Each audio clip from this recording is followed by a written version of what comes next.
এবার জনদুর্ভোগ।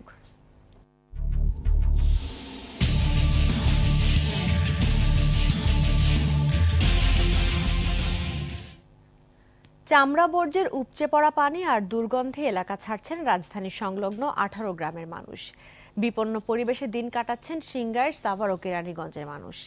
এরই মধ্যে দূষণ ছড়িয়ে পড়েছে নদীর ধলেশ্বরী নদীতেও। শাহিন তপুর ক্যামেরায় বিস্তারিত জানাচ্ছেন অখিল পোদ্দার। কথা ছিল সাভারের হেমায়েতপুরে নির্মাণ হবে পরিবেশ বান্ধব চামড়া শিল্পনগরী। এতদিনে হাজারীবাগ থেকে বিসিকের বেঁধে দেয়া জায়গায় কাজ শুরু করেছে মাত্র 19টি কারখানা, আর তাতেই খাল, বিল, নদী নালার বেহাল অবস্থা। ইফ্লুয়েন্ট ট্রিটমেন্ট প্ল্যান্ট বা ইটিপি না থাকায় চামড়ার দূষণ ছড়িয়ে পড়েছে বহু দূরের গ্রাম পর্যন্ত। যে গন্ধ হইতেছে অনেক বাচ্চা বাচ্চা ফলাফান লইয়া এতে দেড় সারণ বুদ্ধি দিয়েছে। ওয়াটার ট্রিটমেন্ট যে লাইনটা করা হয়েছে সেই লাইনটা মানে টেনারির জন্য আসলে পুরোপুরি কমপ্লিট না। ছোট ছোট বাচ্চারা, মহিলারা আসে একেবারে জায়গায় বমি করে দেয়। অনেকে বসন্ত এটাই যে পরিবেশের পানির কারণে সবাই অসুস্থ হয়ে পড়ছে। ট্যানারির মধ্যে 7 বিঘা জমি হারাইছি। এখন মনে করেন যে বাচ্চা পোলাপান নিয়ে যে আমরা বসবাস করব, ওরকম বসবাসই করতে পারি না। চামড়ার দূষণ বিবেচনায় পাশের ধলেশ্বরী নদীও এখন বুড়িগঙ্গার প্রতিযোগী। কুচকুচে পানিতে চলছে মাছের আকাল।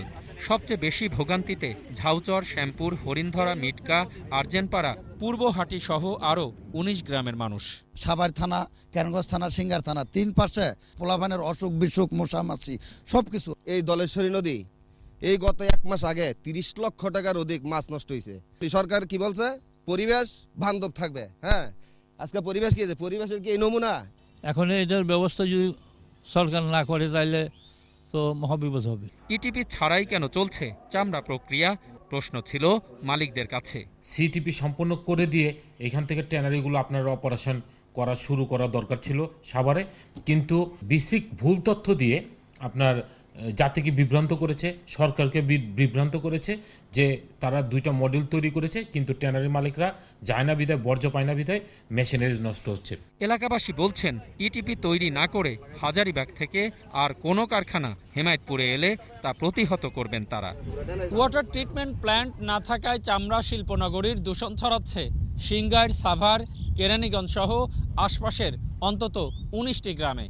প্রিয় দর্শক, আপনার চারপাশে নানা সমস্যা আর ভোগান্তির চিত্র তুলে ধরবে একুশে টেলিভিশন। এসব তথ্য জানাতে ফোন করুন, এই নম্বরে পৌঁছে যাব। আমি অখিল পোদ্দার, আর একুশে টেলিভিশনের ক্যামেরা আপনাদের দুর্ভোগ দুর্দশায় সবসময় পাশে আছে। একুশে টেলিভিশন।